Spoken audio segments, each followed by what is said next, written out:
Why is capitalism called capitalism?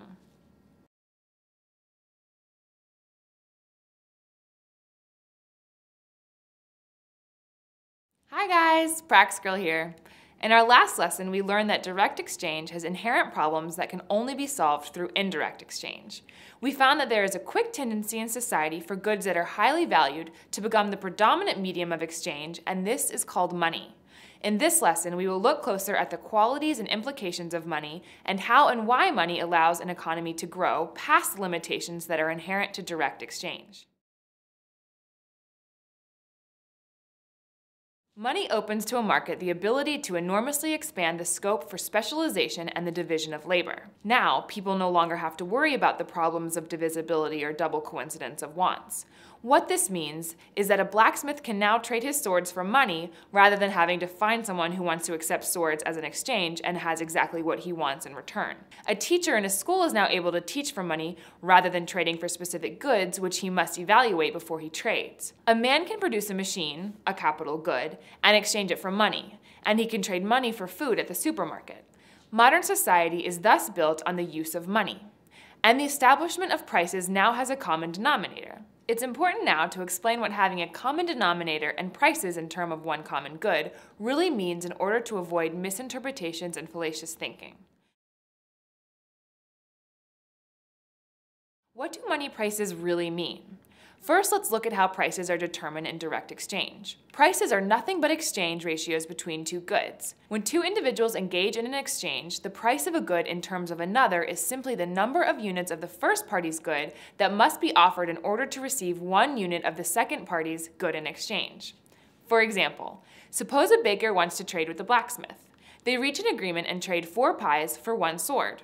The price of a sword in this case is 4 pies. If we want to find the price of 1 unit, we simply look at the ratio and divide 1 unit of the good against the trading ratio of the other. In this case, the price of 1 pie would be 1/4 of a sword. It's important to note that prices are nothing but historical facts. They are the exchange ratios between two goods at the instant of transaction and given historical conditions. They can tell us nothing about how people will assess the value of the respective goods they want to trade in the future. They simply tell us that at one time a baker valued a sword more than the 4 pies he was willing to give up in an exchange. And vice versa, the blacksmith valued the 4 pies more than the sword he gave up.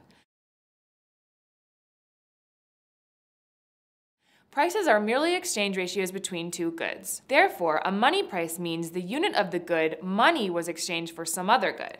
The only change with money prices is that now one good can serve as the common denominator against all other exchangeable goods. In our first example, the pie price of 1 sword was 4 pies. If the baker trades a pie for 1 ounce of gold, then the money price of a pie is 1 ounce of gold. What this means is that money prices consist of what they are traded against, rather than a measurement of their objective value. Having a common denominator in a market opens to man the ability to perform economic calculation. A man can quantify the units of money in his stock and know his ability to acquire goods and services very quickly. His method of calculation follows from observing money prices. Since we now understand what prices are, the number of goods exchanged for another good, it's easy to transfer this idea to money prices. Economic calculation means that a man can compute his successes and failures, or how close or far he is in achieving his desires, in terms of a single good he has in his possession.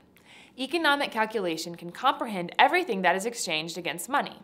To fully grasp what I mean by calculation, take this example. If a computer is sold on the market for 1 ounce of gold, and a car is sold for 5 ounces of gold, everyone can now understand very quickly that a car's market worth is 5 computers. Computing with a common denominator allows men to keep balance sheets. Using their knowledge of day-to-day prices, businessmen can appraise and estimate the price at which their current stock of goods or services will sell on the market. This clearly helps a businessman to perform his operations with much more efficiency and avoid wasting resources. This does not mean that money is a unit for the measurement of value. It is not possible to measure value, and the science of praxeology would never contend to do so. A process of measurement consists in establishing the numerical relationship of an object with regards to another object of the same kind. There is no such fixed unit for value. Value is a subjective concept. Therefore, it would be a mistake to try and relate the number of units of money to the numerical calculations of technology and the natural sciences. The natural sciences have the ability to measure with precision and thus predict with relative accuracy the outcome of a definite action. But as far as the concept of value is involved, there is no such standard. Let me illustrate this difference with an example. Suppose that Matt wanted to build a bridge. By using his knowledge of engineering, he can establish how a bridge must be built on a river to carry definite loads. But engineering cannot answer the question of whether or not the construction of such a bridge would take away material factors of production and labor from a task where they could satisfy more urgently felt needs. For instance, without money, Matt cannot figure out if his construction of a bridge is taking away labors and goods from construction of a school or building houses. It also cannot tell Matt whether or not the bridge should be built at all, where it should be built, what capacity for bearing burdens it should have, and which of the many possibilities for its construction should be chosen. Money solves this problem. Money, as the common denominator and primary medium of exchange in a society, transmits the information of all the transactions that are being engaged in through money as to where the most profitable place to build a bridge will be. Most profitable means the best and most efficient use of resources in order to satisfy the highest and most urgent desires. Economic calculation has its own limitations. It cannot comprehend things which are not sold and bought against money. There are things in this world which cannot be bought and sold using money. Self-worth, vigor, life itself. These things play an important role in society, yet they are not part of economic activity. However, this isn't a problem for economic calculation because these things do not require calculation. Things that cannot enter into accountancy are either ends themselves or simply non-exchangeable consumer goods. No economic calculation is needed to determine their value by an actor. A man merely has to choose. For example, suppose a boxer named Butch is asked by his manager to throw a fight for money. Butch is an aging boxer and is in desperate need of money to get out of debt. But Butch also has a lot of pride as a formerly successful boxer. Pride is something that cannot be put into money terms. On the night of the fight, all that Butch needs to consider is whether to purposefully lose or not, whether to value his pride over the money. Things that cannot be put into money terms are actually put into a particular position that makes decisions rather easier. It would be a gross mistake to complain that money somehow affects society's morality or aesthetic values. They do not suffer from the fact of money. Money is merely a good which has emerged as the common media of exchange in a society. It is therefore not the fault of money that it is profitable for businesses to make a Twilight movie series or that people prefer to listen to Lady Gaga over Beethoven symphonies. Money prices merely communicate information for those things that are bought and sold against it.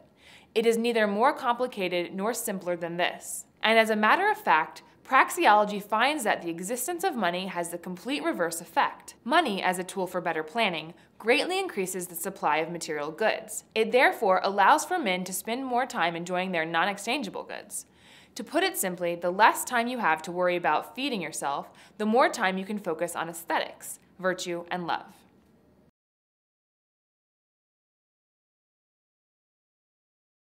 In conclusion, what we have learned is that money is a commonly exchanged good which facilitates indirect exchange. It serves as a common denominator to all economic transactions, which allows economic computations or calculations.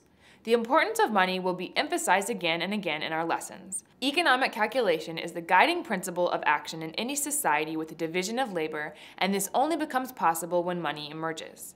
Potential actions are evaluated on the basis of expected costs and revenues, and past actions are evaluated with the accounting of profit and loss.